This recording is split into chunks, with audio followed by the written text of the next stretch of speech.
help me welcome Aphiwe Mnyamana. How are you, man? Oh, greetings to you and greetings to your viewership. I'm doing well. I'm Yeah, doing well. Yes. I'm really honored to have you to come and talk to me. I don't take this lightly. No, So it's always a pleasure. uh, It's always a pleasure. I see you are wearing student leadership regalia. Yeah. This is this is when I was serving off under the School of Social Sciences and Humanities last year. Yeah. So it's one of my favorite jackets. Yes. To someone who doesn't know who Aphiwe is, how can you tell us Aphiwe is? I think one thing which I always run away from saying is to say his leadership. No.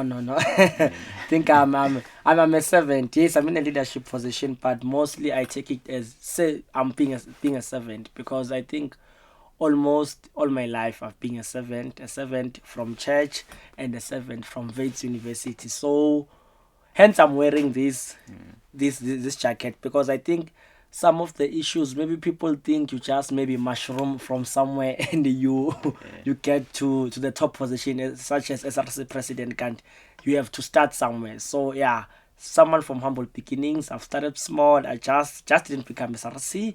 I served school council, I served in faculty council. So being SRC was the highest form of service. So when you do service to the people, it also pays back, but it pays back with responsibility, and there's some privileges too, but most is about responsibility and serving.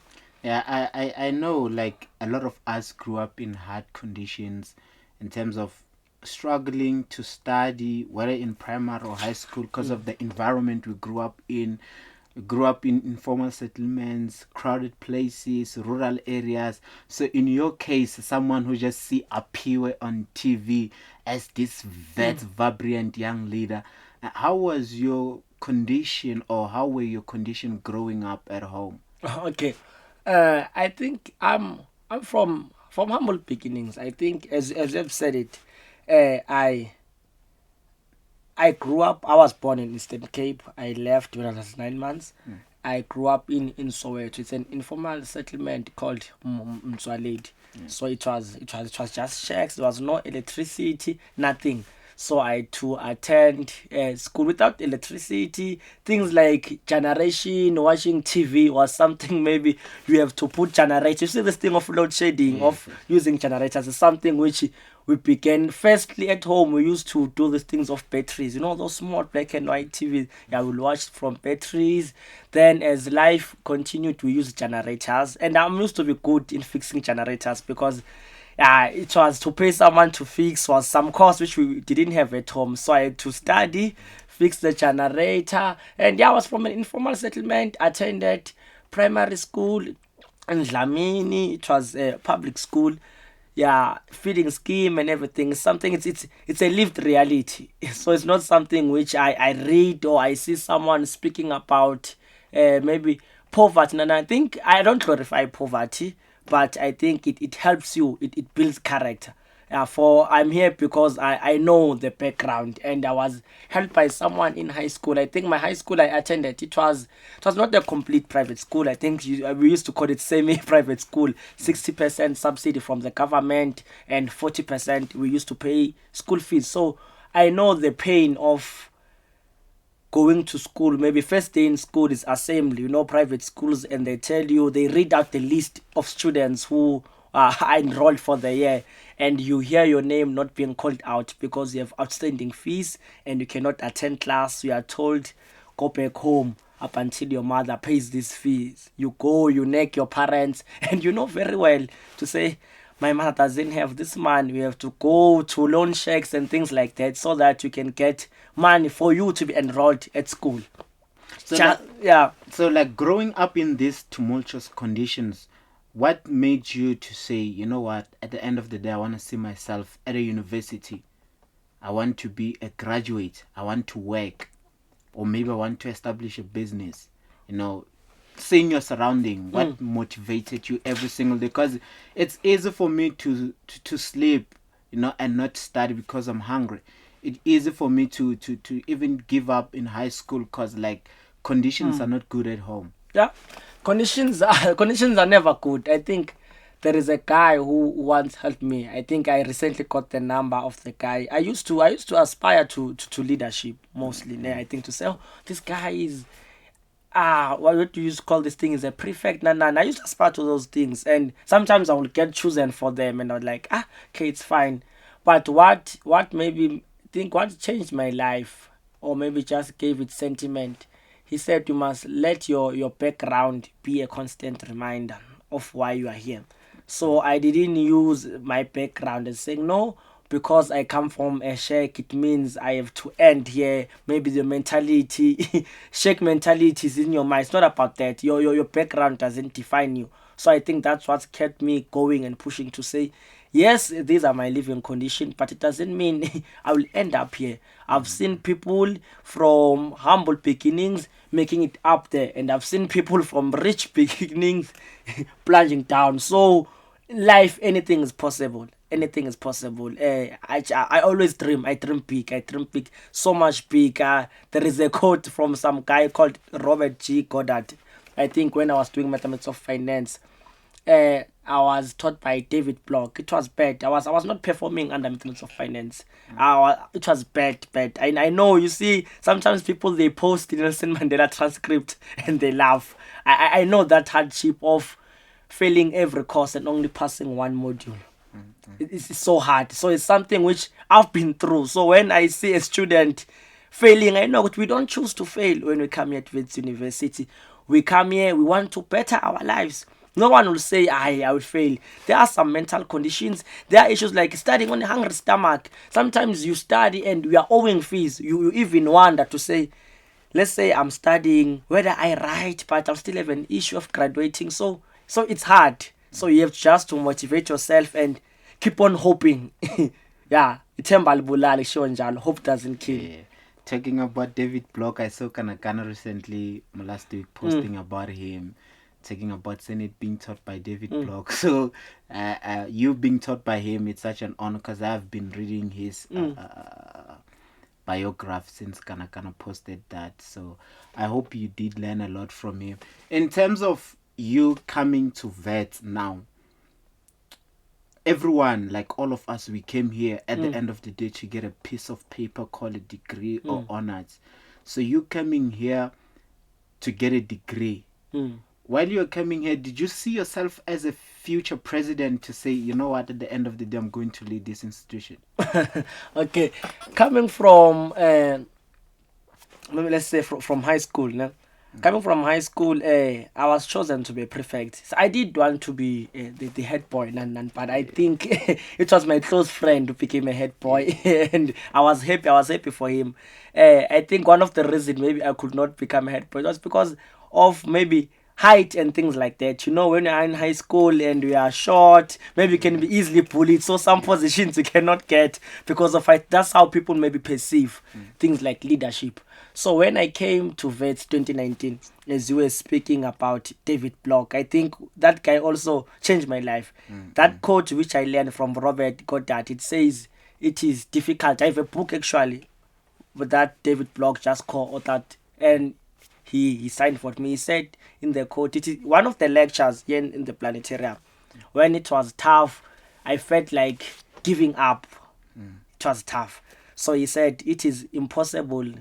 It is difficult to say what is impossible, because the dream of yesterday, it's a hope of today, and the reality of tomorrow. So I carried those words all over through first year when it was tough, and I decided to say no. Let me join politics. I joined them while I was doing mathematics of finance, and it was hard, because doing these hard degrees, you can't focus on politics and everything. It's so intensive. They need, so some people, they say, we used to laugh as comrade. I'm a full-time comrade and I'm half a student. So I became a full-time comrade early in first year, and it messed up my academics. It messed them up, but it was the love and the passion I had for it, and hence I enrolled and I entered there. That SRC boardroom. Then SRC boardroom, it's not a wall of fame. You have entire presidents. It's a wall of fame. It's a wall of fame, yes. From 1922 to till the recent president.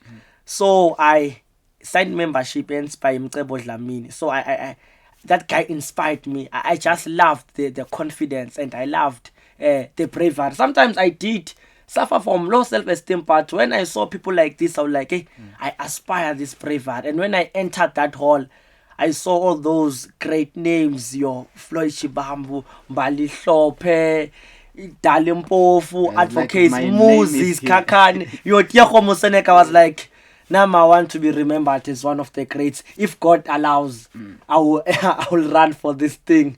Like yeah. And that it happened. Here you are today. Your name by the end of the year will be there, or maybe early next year will be there. The next coming generation will look at your name. Maybe they will say, I want to be here also. So now here's leadership. We have funds issues, fees issues.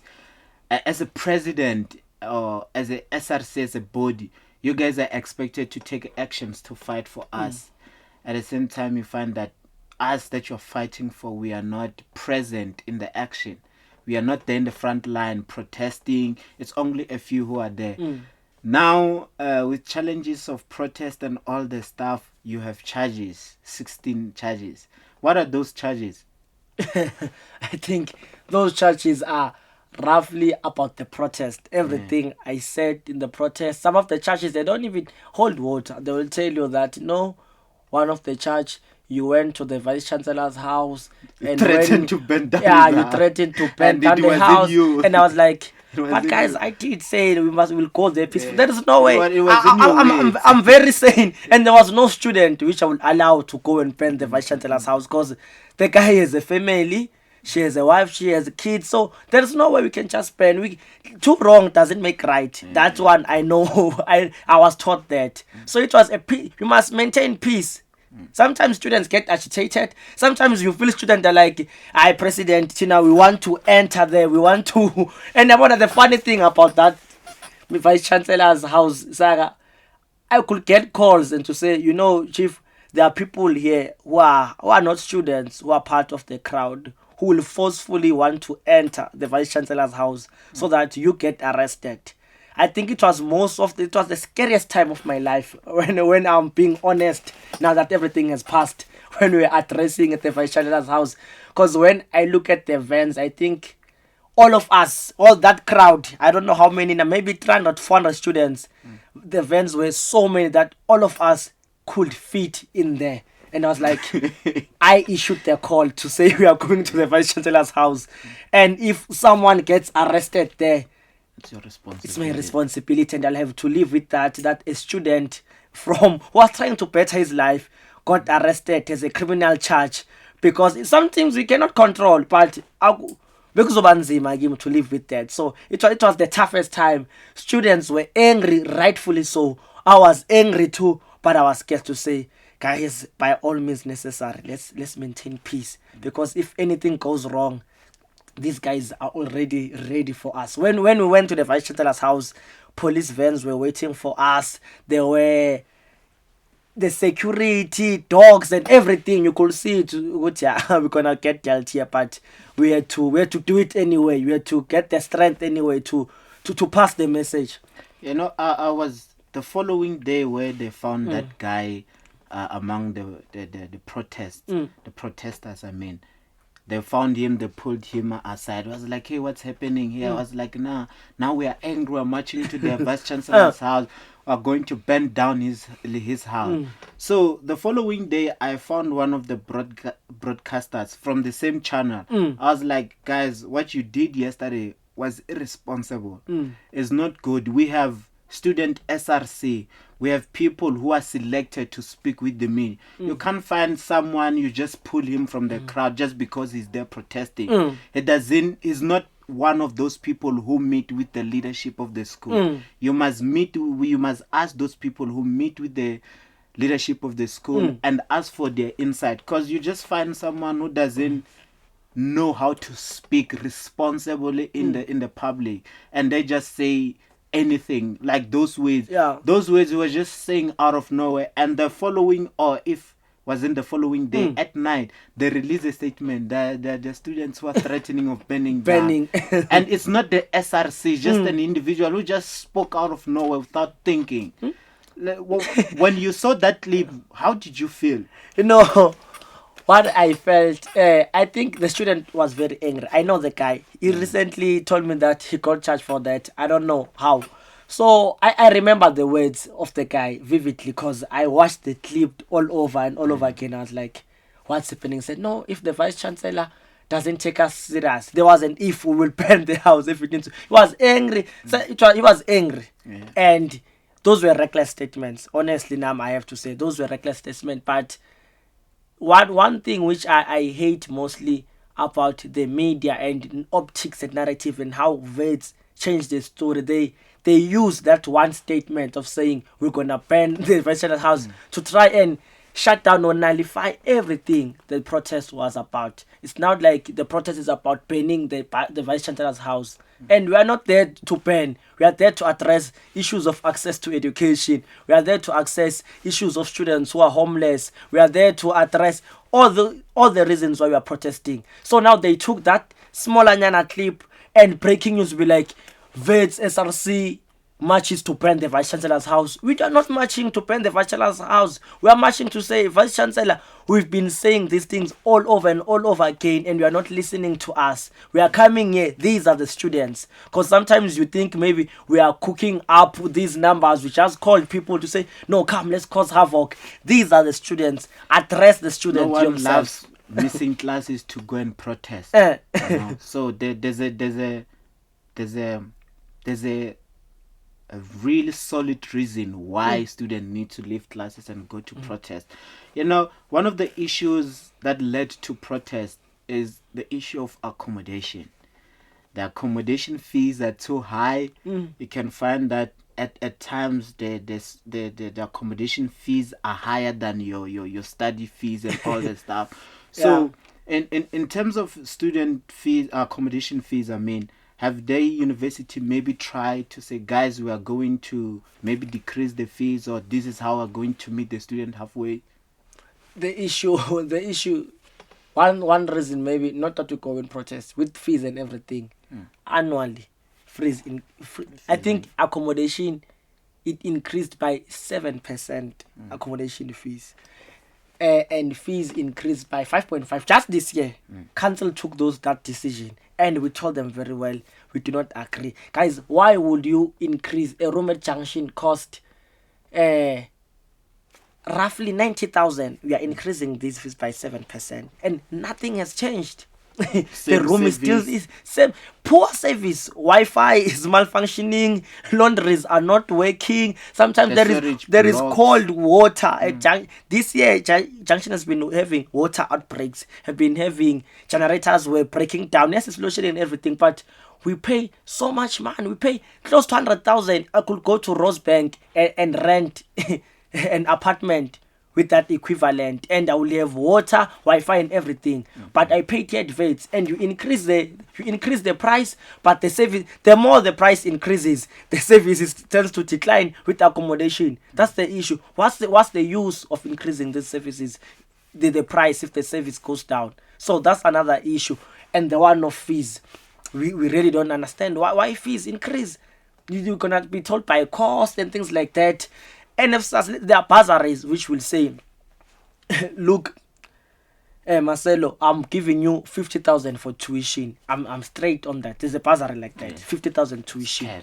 Then your tuition increases to 80,000. The bursary will pay the 50, and we are in Aphiwe Mnyamana, or we are even worse than Aphiwe Mnyamana, from a poor background.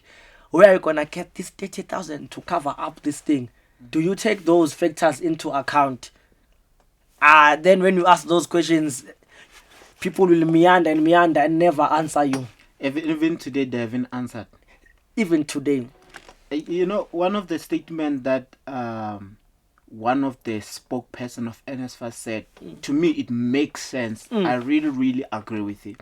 He said, we don't understand why the university should charge student 8,000. Or 7,000 a month for the accommodation, while there's an apartment in Midrand or Rosebank for someone who's working is paying the same amount, if not lesser. So this is a student, he's not working, he's studying. So it doesn't make any sense why universities or accommodation providers need to charge that kind of amount. And I really don't understand why at times you find that universities accommodation are much expensive than external accommodation. I pay 8,000. Already I have around 60K outstanding fee. Next year I don't know what's going to happen. So with that being said, with the accommodation thing, will you advise student like first years?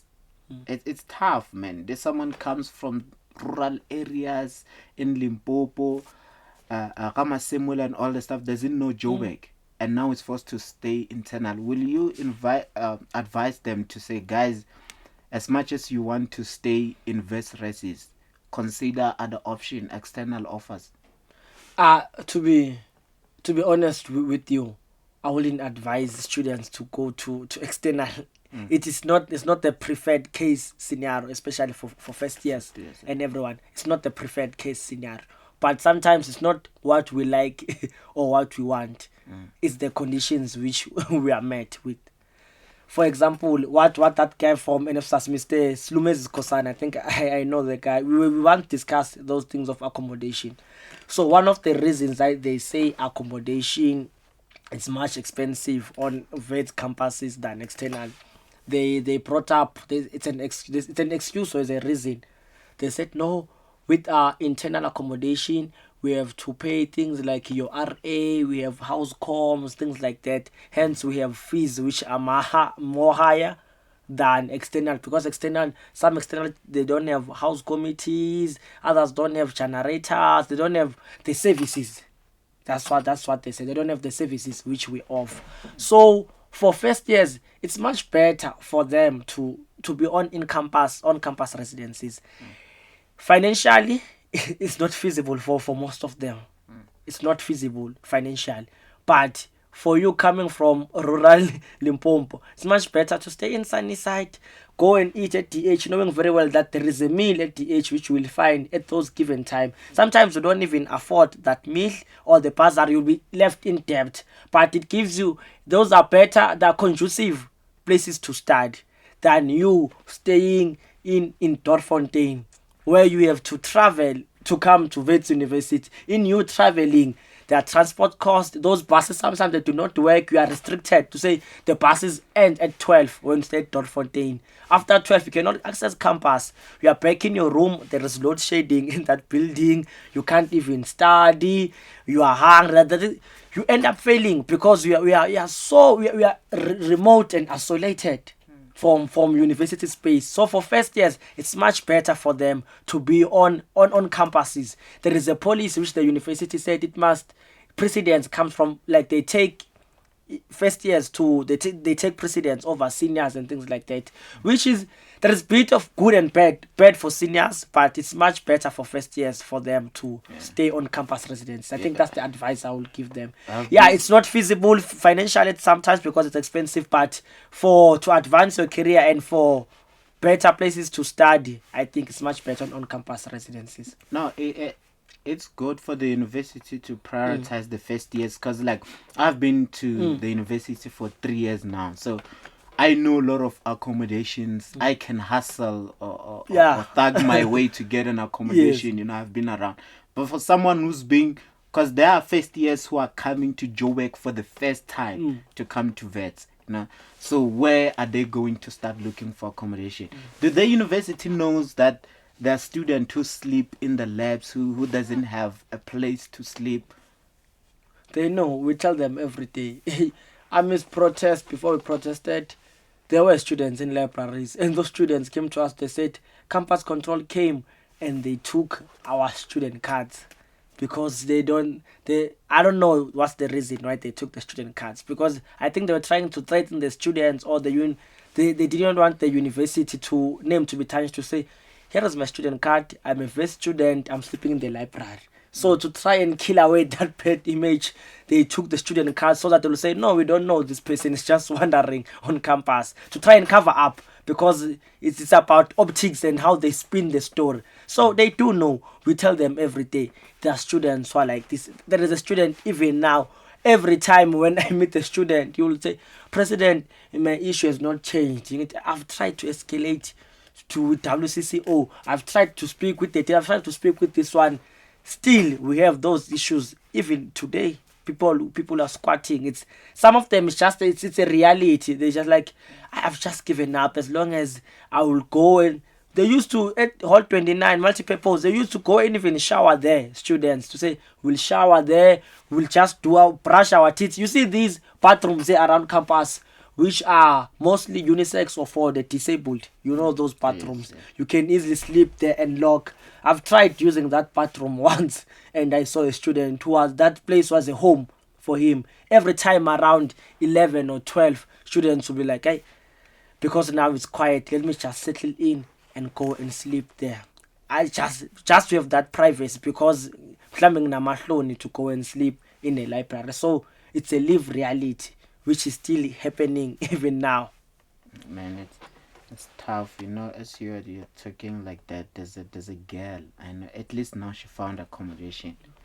She didn't have an accommodation, man. When you come in campus, man, around 11 p.m., 12, 1 in the morning. Hey, man, the things that you see, man, they really touch you a lot. There's a guy in my first year. He didn't have accommodation. He spent 4 months, being optimistic. One day maybe I'll find accommodation. Coming to us and asking us to help him food and shower and all the stuff. At the end of the day, I was like, man, it's not health for my mental health. He did register. He went back home. So, man, dreams are being shattered. Being shattered. Today, as you are here with your charges, do you feel like your leadership have failed the students? Because like a lot of issues that we are fighting for, as students, have not yet been addressed. I think it's it's a difficult question to answer, that one, because I think at some point it requires one to look back. I think there's so many achievements that we've done through the protest, and yeah, there are students whom we registered. We ran a fundraising campaign. We went to clean. We raised roughly 12 million. We assisted, but still it was not enough. It was not enough. And now the most painful part, which I've just here to say, some of the gains of the protest which we made, because now I got suspended and I'm no longer, they're being reversed. Students who were brought back through RRC, they're being excluded mid-year to told to go to, so for example, that this thing is called RRC. When you get excluded and we have to appeal to come back, and one of those conditions which they will give you, they'll say, okay, guy, you have failed, and this is your maybe N+1. For you to come back, you must have accommodation, you must have funding, and accommodation and funding mostly, and maybe your mental health. You must go to CCTU so that the things that made you fail previously cannot come back this year. Try and deal with your issues. So you enroll. We are repeating a module. Again, you don't have funding. Again, you don't have accommodation. So it's like you are doomed for failure. That's the most painful part. So you can come back and you don't meet these conditions. Come mid-year, even if you were studying so hard, but because you were sleeping in a library, because you were stressed by accommodation and food, you end up plunging back to that failure and you get excluded mid-year. Even no matter how hard we're fighting for. And that thing is so painful because we've worked so hard to get this student back in January. And this student didn't intend to fail mid-year. But the conditions which the student was facing for the previous years while he was on campus, he's still facing it. No one likes to stay at Wits for 8 years or 5 years. No one wants that. We want to see ourselves graduating. We want to see ourselves moving north, maybe in your Rosebank and 3%. It's not nice being here. It's not nice. No one enjoys it. No one feels for no reason. So that's the painful part. We've done our job, but these things, I think some things are just structural. You can just do the part which you have to do, and maybe lay, maybe just to say we can only do this year. We can push for this. Those who are coming, they must improve. There must be a template. There must be a track record for someone else who's gonna maybe assume this seat to say the president has done this and this and this. He has failed here and here. It's something which I love very much. Maybe I don't. I love criticism very much. I believe in Amilcar Cabral. I think most of the statements which you can read from the SRC, they will always have the quote from Amilcar Cabral. You must know that if there is that quote, I personally wrote the statement, was thoroughly involved. It says we must hide nothing from the masses of our people. We must claim no easy victories. We must expose lies whenever they're being told. And yeah, it's a quote like that to say we must claim no easy victories. If we are failing somewhere, we must say, students, we were not getting a way through.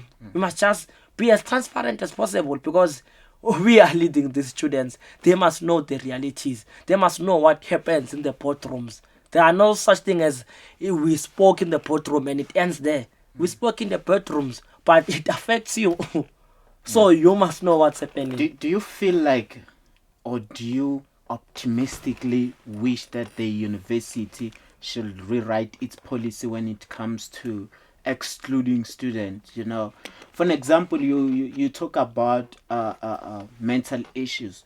Someone fails the first semester because they did not have funding or they did not have accommodation. Should the university, when someone fails, and go back and trace and say, why did these students fail? Was he having an accommodation? How is the thing? So under those circumstances, there should be exceptionality for him to say, no, we should give him a second chance and try to assist him get an accommodation and see what happens with his academics.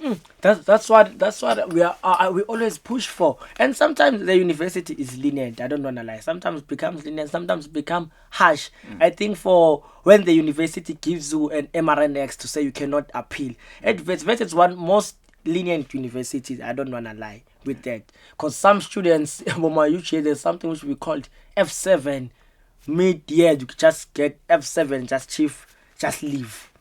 At Wits, you'll go through WRC1 to plead your case. If sometimes it doesn't go through, you go to WRC2. If sometimes WRC2, they can recommend to what we called VPC, Vice Chancellor's Committee, where all the deans and the SRC president sit, and we plead such cases to say, guys, these are the reasons. But to answer straight to your question, I think the best way to know what's the issues, to say, okay, I was doing engineering and I did not have. Sometimes you can fail with funding and things like that. Students just come to Josie and it's the first time getting 10,000 from ESCOM. You live lavishly. There are students who just fail because they money management things. They were just drinking things like this. Yes, they can say stress, but sometimes students, we get reckless.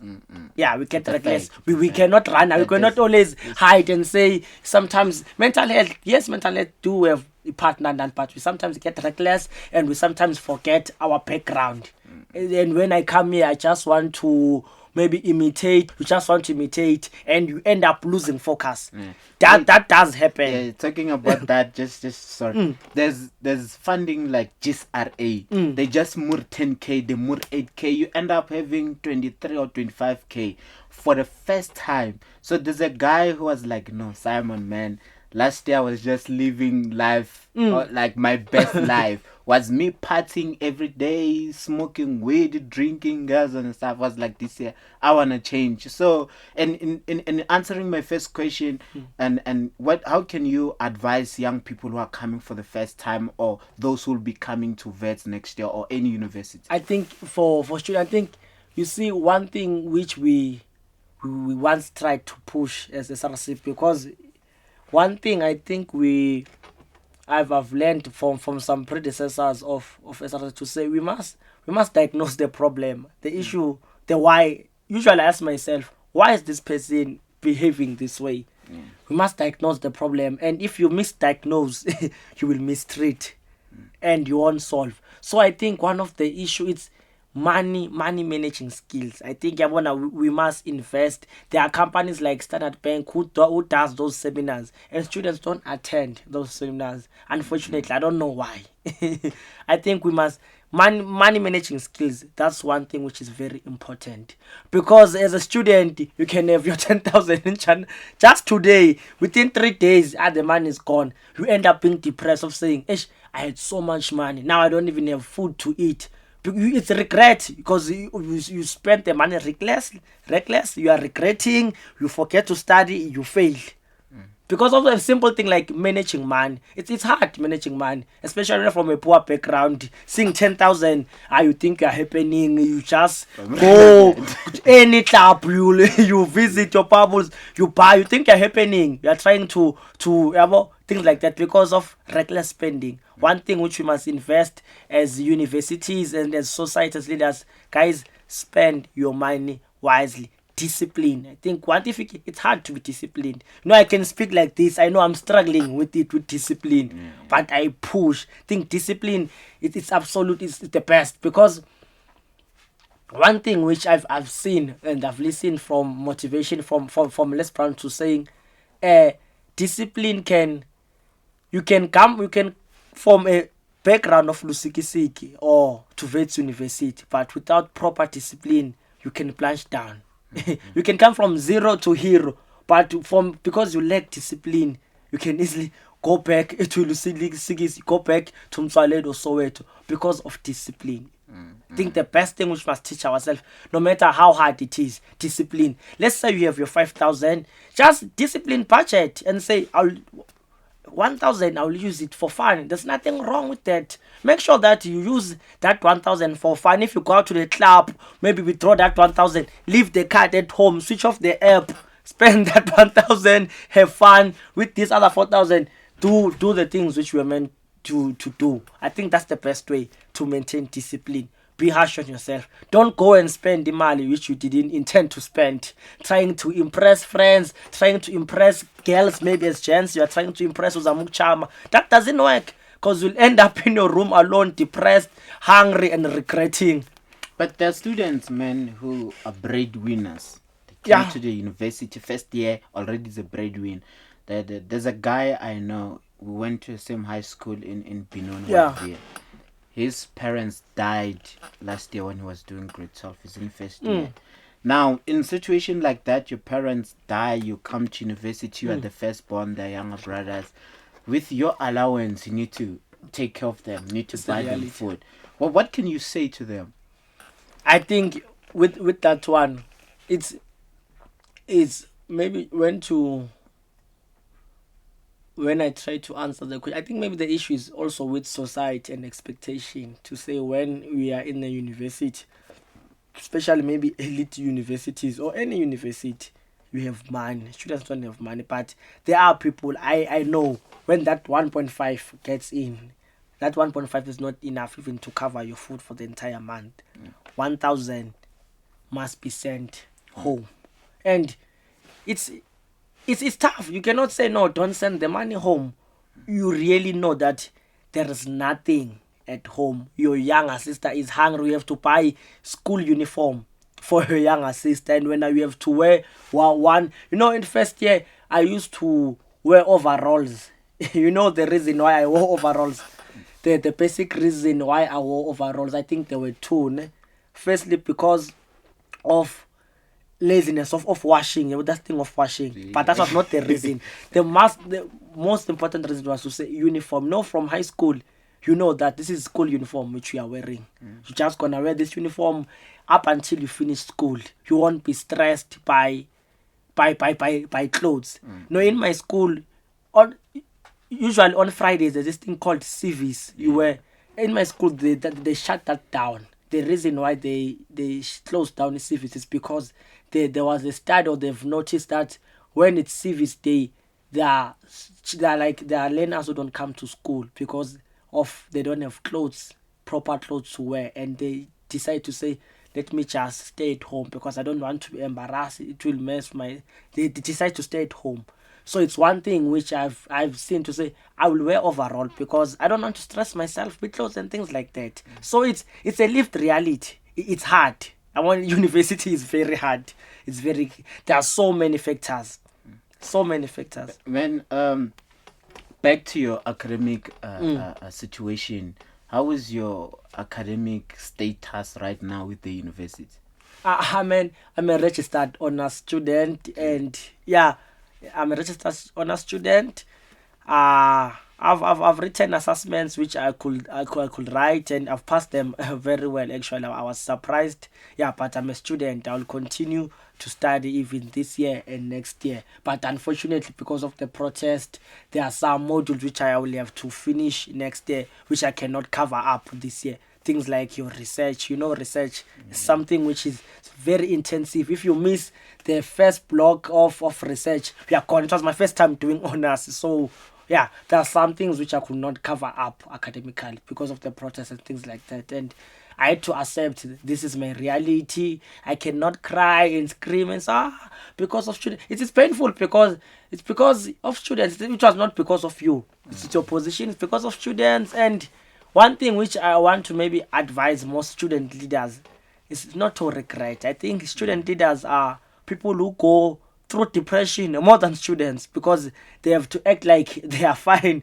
They have to be strong on behalf of students, and they end up neglecting their own academics and their own mental being. That's the painful part, because now one thing about society and everything, people forget. You'll be like, you're gonna sit down and like, "Ish, I missed out school, I missed out things," and now students are smiling all over campus. They can't live, they've forgotten, and you don't have to have that mentality. It sometimes comes to say, "Ish, now life is normal, but hey, my life is messed up."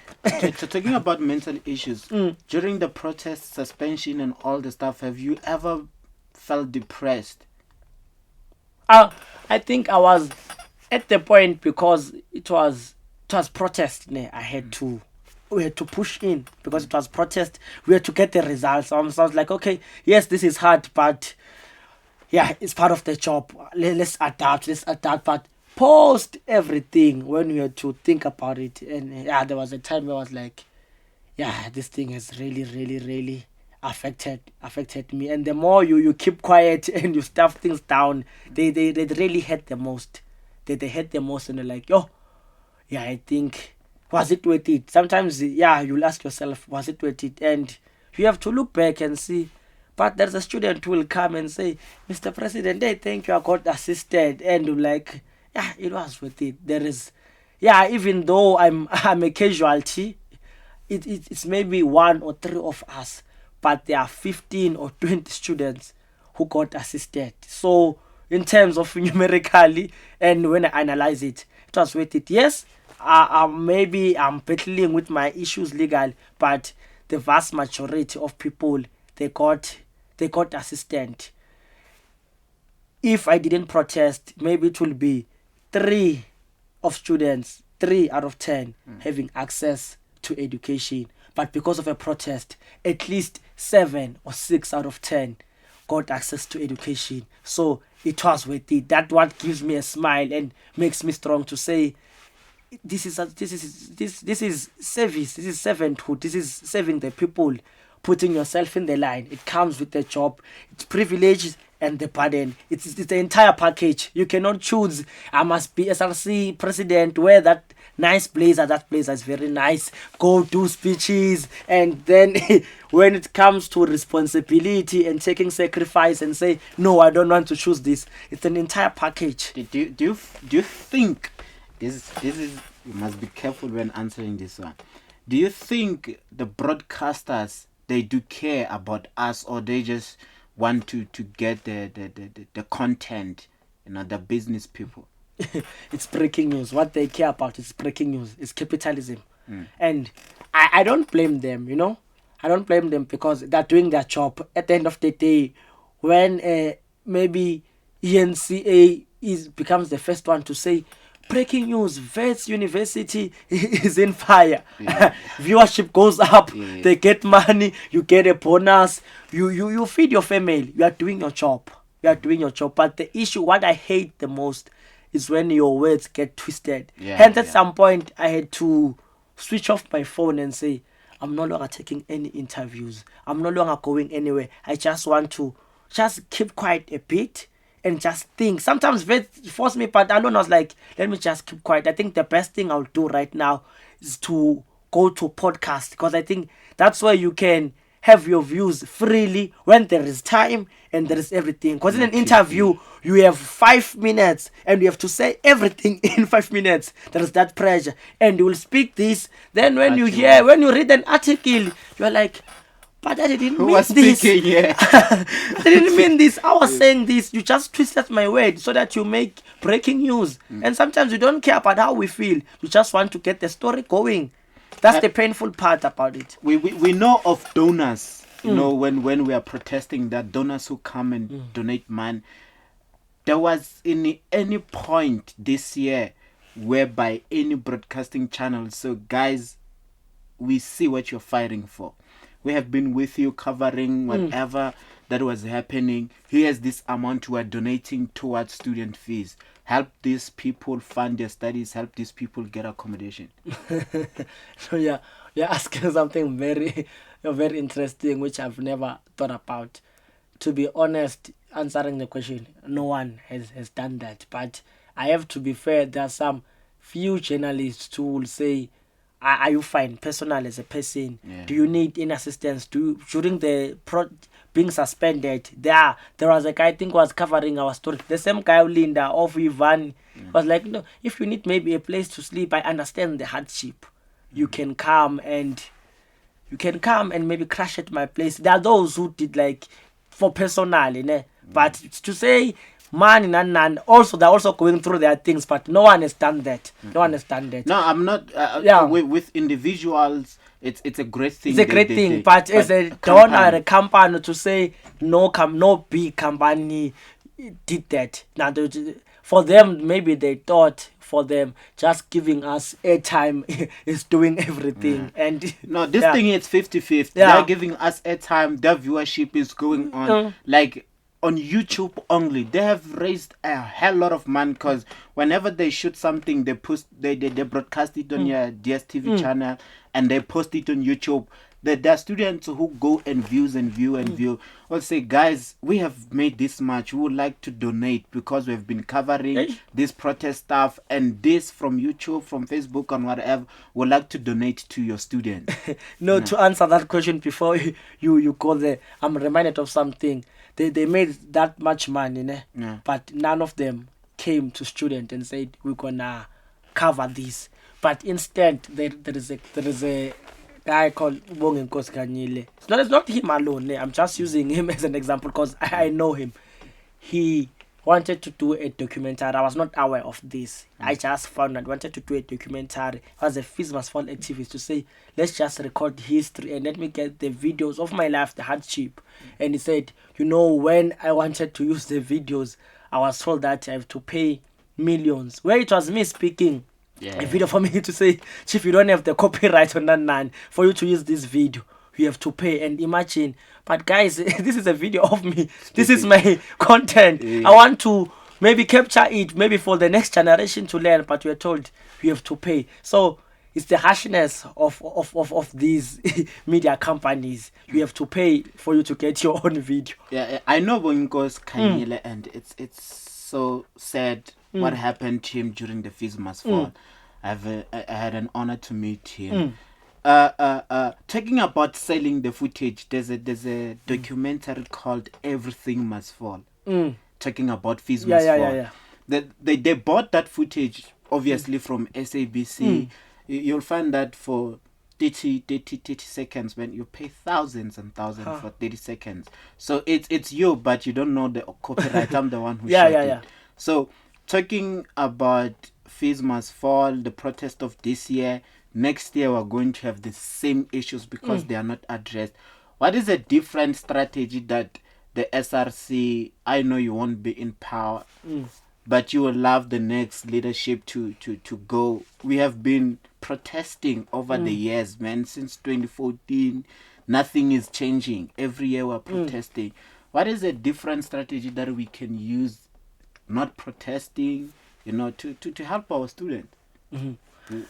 Honestly, to I think that's one thing which we asked ourselves as an SRC this year. First thing we asked ourselves. I think 2021, just to give context, there was that Wits President, the recent one, the one protest which I was thoroughly involved in. And Mthokozi Sintumba died. 2022, we had Wits.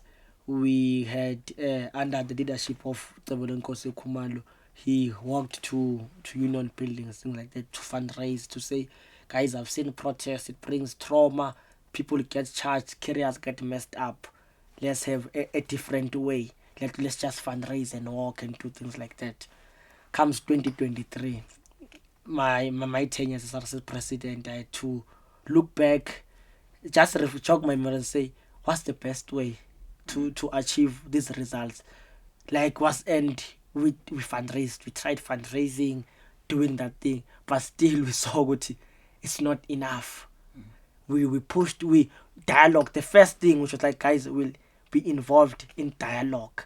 We will speak with these people. We're gonna conscientize. We're gonna write down from as early as I assume termed.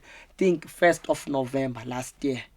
These are the issues. These are the solutions we are proposing. We have a comprehensive. When our memorandum, we had, okay, guys, I know you Wits University will say this and this, but comprehensive report, which will still deliver when my term ends.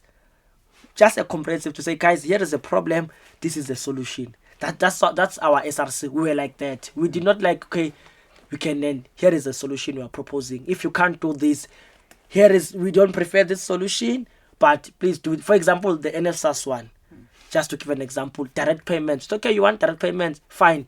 Every university must have an SRC, must have NSFAS office. If you can't do that, have regional offices. So we brought in solution, but still you see the rigidity of the department, of the institutions. They really called for protest, and I don't see protest ending anytime soon. I don't wanna lie. Like, personally, I would love the protest not to happen next year. To have some other ministries, man. Reason being, you see what happened to Cebo Dlamini during the protest. Now his career is shattered. He was the president. You see what happened to Bonyinkos. He has to write his exam in prison. And man, the university during the protest, that those who are going to be arrested, and the university, they don't care. You were in jail. They want you to write exams. Yeah. You need to study. Now you are going legal hearings. You need to study. Maybe you need to write something. The university and the law enforcement, they're working together to make sure that they discourage the next leadership using you. Yeah. And in using you, your dreams are being shattered. Your mental, what happened to the people who were here before us? It's not okay. It's not really okay. So maybe we should try to host some gala dinners and invite Motsipi Foundation, these newsroom channels. Guys, you are making millions out of us. Can you guys please donate any amount? If newsroom donates 1 million or 500,000, SABC donate, Motsipi Foundation donate. We are not going to take care of everything. Yeah, At least we'll make a difference. I really don't like, or I don't want anyone or any leadership or any student to go through what you're going through, to be charged with whatever reason you didn't do, and some of the things that you are being charged with those charges because there's someone in the camera who was part of the protest, and because you are the president, you are responsible. They said you organized that person, that protest. Now we are charging you. So that thing, it does, man. You can pretend to be okay with me. At night you are dealing with those demons. Yeah. No, I do get you, and I think that was the approach of donating. We had a century of inclusion. If you can go and watch back the videos from Wits University and SRC, century of inclusion, to say, guys, this year we want an inclusive university.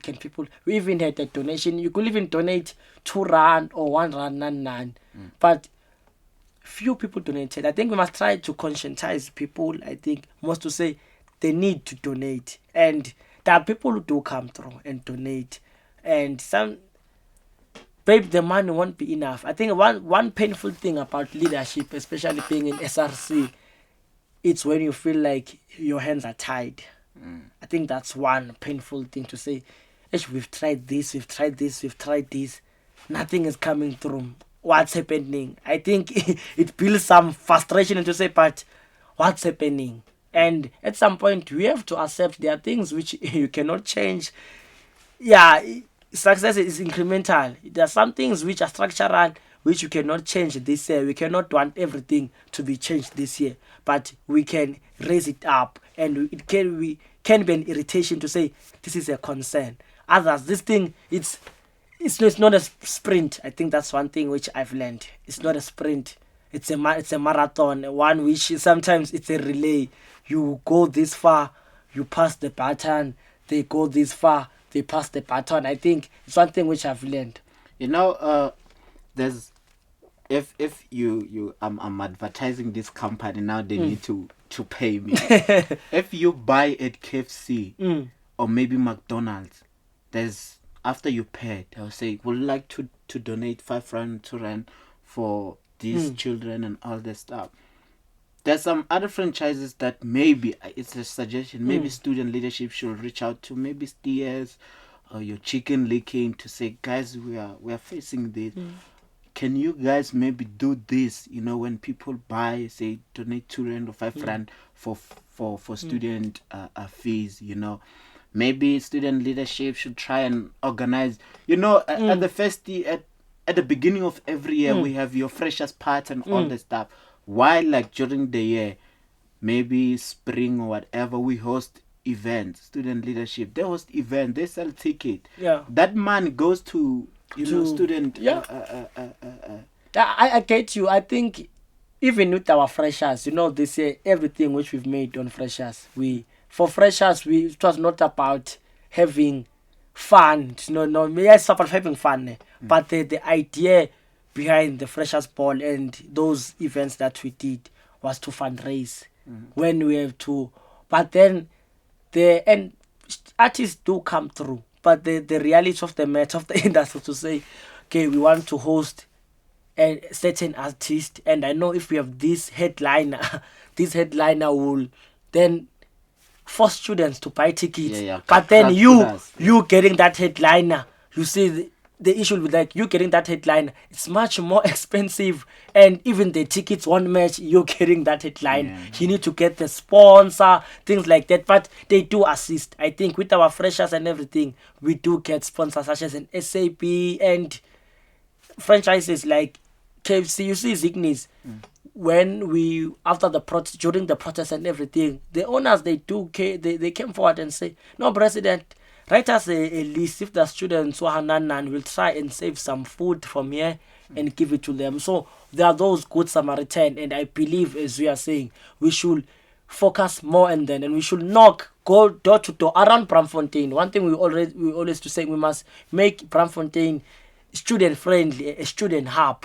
Prices in Braamfontein must not be as equivalent to prices in Rosebeck. This is a student area, so subsidize your prices. Bread in Matrix, I think we once raised this thing in Senate and say, guys, Matrix, we are students. I cannot go at Matrix and buy food which that one. We cannot. We cannot. Let's make sure. I was so happy when that shop espresso came through, because it was something which we were always trying to push for, to say, guys, can food be, let's have prices down, because we are students, we don't afford. Braamfontein must be student friendly. You must not charge like we are charging tenants. So it's something which I think I take advice on that, and we've tried it. And maybe for the upcoming SRC, they must push it even more harder. Maybe pull all their weight on this fundraising initiative, because honestly, the Motsipe Foundation, we wrote to them asking for donation. Roughly, Mama, we're so ambitious, 12 million or something like that, and we got 1.1 or something million from Motsipe Foundation. So the people do give the money, but it comes with some certain T's and C's and things like that. So we just have to knock, and keep on asking. If they shut the door, we knock again, That's that. During the weekend, I was speaking to someone. I was like, I want to do interviews, blah blah blah. I was like, you need to reach out to people. Whenever I want to do an interview, I take my shots. I reach out to Prof. Mamchet Pike. I reach out to this and that. If they accept my invitation, I would be glad they did an interview. If they reject, I lost nothing. I was just taking my shots. Even something like this, you just take your shots, reach out. Maybe 95% won't reach out, but Yeah. the 5% at least does make a difference. So, in that being saying, what are your last words to every student and everyone watching at you right now? I think you have just maybe taken words out of my mouth. You've just captured my mind. I think my last word is resilience, and go through failure without losing courage. Keep on knocking, keep on fighting hard. Just have the courage. Those are my last things. Keep asking doesn't kill. And if you have an opportunity, I always say this, I think I've said it, it's better to be prepared for an opportunity and not find one than to have an opportunity and you are not prepared. I think we must always prepare. Whether you'll get the opportunity or not, always be prepared as a student. Always study. Go to that test. If it happens, you fail, it's not the end of the world. Go write it again next year. You will get it right. Yeah, just it would be unfair for me to let you go without asking this one. After all your legal issues have been cleared out, will we expect more of your leadership capabilities? Maybe in some other portfolios for you to lead, maybe youth league, maybe anything, maybe establishing a company, NGO, and something like that. I think there is some NPOs which have approached me and saying no, which are student based, to say we wanna work with you and things like that. So they are still in the pipeline. And no, I think from Wits we are only going up, and we are only fighting, and we know the more we fight, the more the challenges and the backlash will get. But from here, I think it was just the beginning, to be honest, with the president. Now we'll see. I don't know what God has for me in the future, but I'll just keep on pushing, and whatever comes my way, I'll just accept it with kindness and gladness. And no matter how hard it becomes, we'll always push. It's not an end. I think this was just a beginning of a journey. So I'm taking the lessons which I've learned from Wits University, and I'll be using it for my future endeavors. Nah, man, all the best with everything you do. My prayers for your success, exceptional and extraordinary success in everything that you do. May God bless you and keep you humble, in this success journey. And man, just may He keep you elevated in everything that you do. Thank you guys for joining us. I really you did enjoy the interview, and I really hope that you have learned a lot. For you to make sure that you see another guest coming here, just subscribe. Your subscription determines the number of people that we're going to interview and how big they are. Love you so much. Going to see you in our next episode.